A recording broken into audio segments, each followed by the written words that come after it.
Sir, Yamuna का ये जो तस्वीर देखने को मिली है, ये 12 साल बाद देखने को मिली है, क्या कुछ कहेंगे इस सबको लेकर? देखिए 12 साल पहले भी इतना भयावह रूप नहीं था, इतना भीतर तक जमुना जी वृंदावन में नहीं आई थी, पर अब आ गई हैं। और हम तो प्रार्थना कर रहे हैं, बाबा भोलेनाथ से भी प्रार्थना कर रहे हैं, 1.25 करोड़ पार्थिव शिवलिंग का निर्माण कर रहे हैं, रुद्राभिषेक कर रहे हैं, और अन्य पूरा एक अधिक मास में कार्यक्रम चलने वाला है।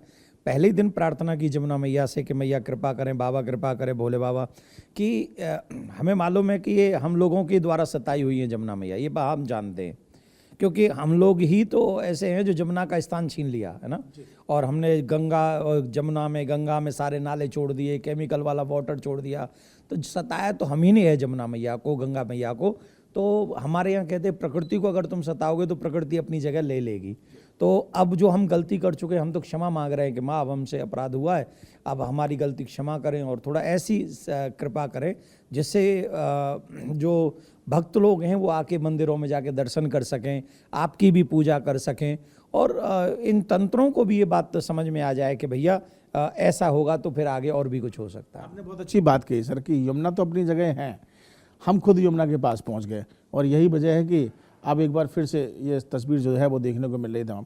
सर, अभी आपने एक बात कही कि चाहे इंसान हो या फिर पशु हो, तमाम गौशालाएं ऐसी हैं जो यमुना किनारे पर चलती हैं और तमाम ऐसे, तो वहाँ पर काफ़ी नुकसान पहुँच रहा है, क्या कुछ करना चाह रहे हैं आप? नहीं, हमने हमारे मिशन की तरफ से मथुरा वृंदावन ब्रज में जो भी ऐसी गौ माताएँ हैं जिनकी गौशालाएँ वहाँ आई हैं, जमुना जी के पास में थी और वो जल आ गया है, तो हम लोगों ने उनसे कहा है कि जिनको भी तकलीफ़ हो, जिन गौ माता को तकलीफ़ हो, तो प्रियाकांत जी की जो गौशाला है उसमें स्थान, पर्याप्त स्थान है, आप अगर वो लोग चाहेंगे तो वहाँ भेज देंगे, और अगर वो उनको कहेंगे तो हम उनकी सेवा में हाजिर रहेंगे। और गौ की सेवा, गौ माता है, गौ माता की सेवा करना हम सबका दायित्व है। तो मैं तो ये भी निवेदन करूँगा आपके चैनल के माध्यम से कि जो सनातनियों के घरों में जगह है वो एक एक गौ को वहाँ भी रख लें।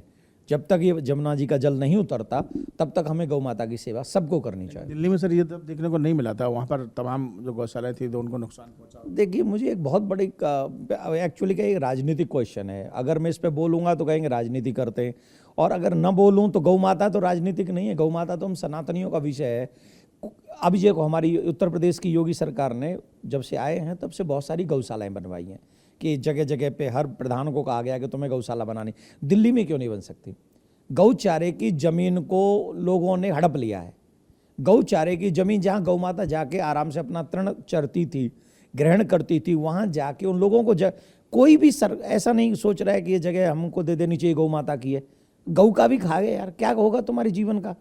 कुछ तो बख्श दो भाई। हमारे ब्रज में कहते हैं घर तो डायन भी छोड़ देती है, तो गौ माता का घर तो हमको छोड़ ही देना चाहिए। दुर्भाग्य से ये भी नहीं छोड़ रहे, और कोई भी सरकार क्यों ना हो, किसी भी प्रदेश की सरकार क्यों ना हो, उसे गौ माता की रक्षा करनी ही चाहिए, गौशालाओं का निर्माण करना ही चाहिए। हमारे संविधान में आर्टिकल है 25, उसमें कहा गया कि गौ माता सनातनियों के आस्था का प्रतीक है। तो जब अगर गौ माता की रक्षा नहीं होगी तो आप संविधान का अपमान कर रहे हैं। आप ऐसे अपमान कर रहे हैं। तो दिल्ली सरकार को भी मेरा ये निवेदन है, माननीय क्या नाम है उनका, केजरीवाल जी को मेरा हाथ जोड़ के प्रार्थना है। आप पढ़े लिखे आदमी हैं, बड़े ऑफिसर लेवल पे आप लोग रहे हैं, तो मैं आपसे हाथ जोड़ के प्रार्थना कर रहा हूँ, कोई भी दिल्ली के अब इस बाढ़ के उतरने के बाद, जमुना के उतरने के बाद कोई भी काम बाद में कीजिएगा, पहले जमुना की सुरक्षा कीजिएगा, और जमुना में कोई केमिकल युक्त वाटर, पानी नालों का न जाए ऐसी व्यवस्था कीजिएगा, तब ही आप बचेंगे, आपकी दिल्ली बचेगी। हम बता रहा हूँ, पहले ही निवेदन कर रहा हूँ आपसे।